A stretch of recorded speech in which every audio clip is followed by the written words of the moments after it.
and I see a huge star falling.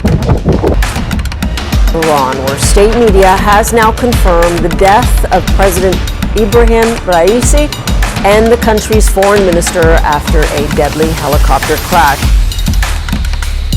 Pray for Texas. Pray for Texas. Pray for Texas. We are out here in West Temple where there is so much destruction from the tornado last night. On the 1st of January 2024, Prophet Peter Adeoti gave a prophecy about seeing a mass protest in different nations. Let's watch. The Lord showed me a mass protest happening randomly in different countries. And I asked the Lord, why? Why people are holding blanket and why the protest? The Lord said to me, my people have been awakened from their slumber. And people have been awakened from their slumber. A mass protest from different countries, different nations. Nationwide protests are taking place at the moment in Nigeria over worsening economic hardship. Let's take a look at these live pictures from Lagos. The demonstrations have been organised by young Nigerians using social media, and it's been inspired by the recent demonstrations that we've seen in Kenya. Authorities have pleaded for more time to fix the economy, which has seen the worst inflation in a generation, for the protests to be shelved over fears of violence. But activists say they will go ahead, and we can see evidence of that now. Let's go live to Lagos and speak to our correspondent Simi Jola-Oso. Simi, can you take us through what those protests are like? It looks like it's extremely busy scenes behind you. Yeah, the funny thing is there's been weeks of speculation on whether these protests would actually happen, but dozens of protesters, as you can see behind me, have come out. Probably not as many as the organizers would have hoped for or expected, but the people who are here are passionate. They've been shouting the word ole, which is a local term for thief, referring to the President Bola Tinubu. Now, they say they are here to protest against two things: bad governance, and they say the government is full of corrupt officials, including the president, but also economic hardship. Now, Nigeria has been struggling economically. Inflation has passed 34%.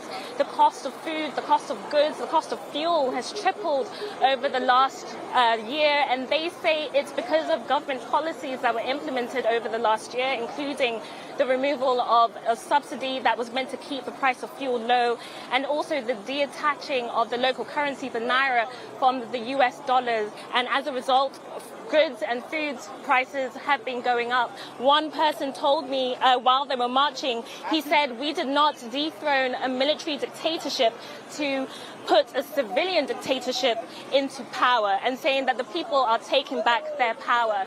The government has urged protesters to be patient, saying that they are going to put in policies in place that would help relieve the hardship that people are facing.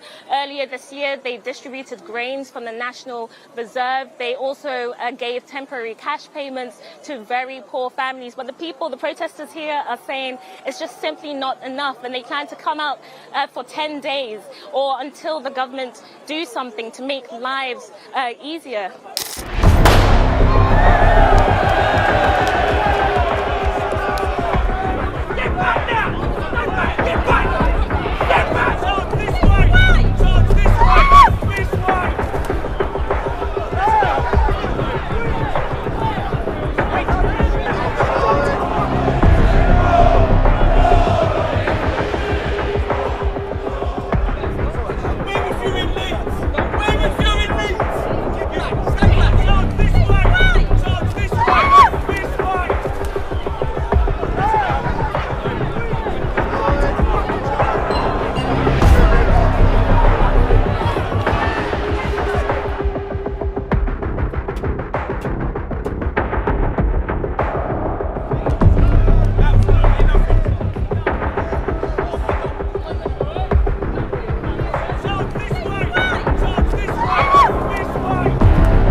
happens, it shouldn't happen. I won't say it's a good thing, but I think that as country that wants to live, we need to punish this terrorist more. In the middle of a war, you're dealing with starting to interrogate soldiers in the middle of a war. That's wrong.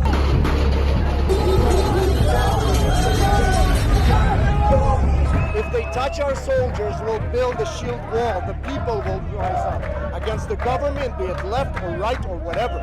Nobody can touch our soldiers.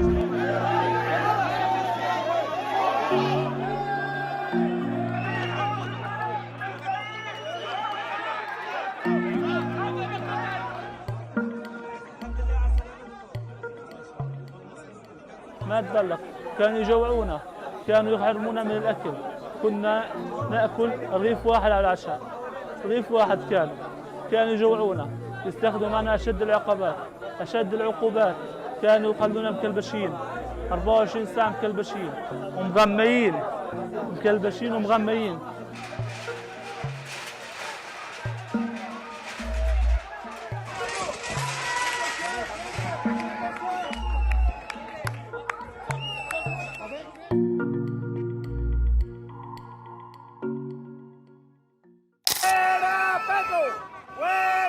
Chants of Petro out boom through Bogota as thousands take to the streets calling for the Colombian president to step down.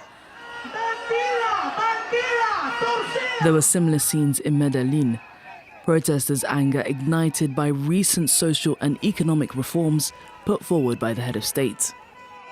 Poor execution, unfounded reforms that go against our constitution, decrees that are pushed through against what our statutory laws say, disregarding an entire democracy.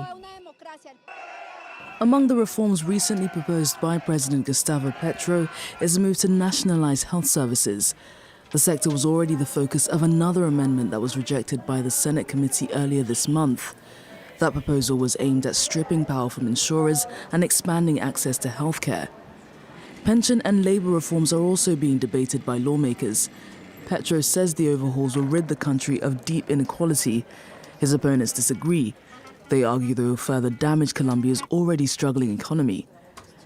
Petro's approval rating has plummeted to an all-time low since making history by becoming Colombia's first leftist president in 2022.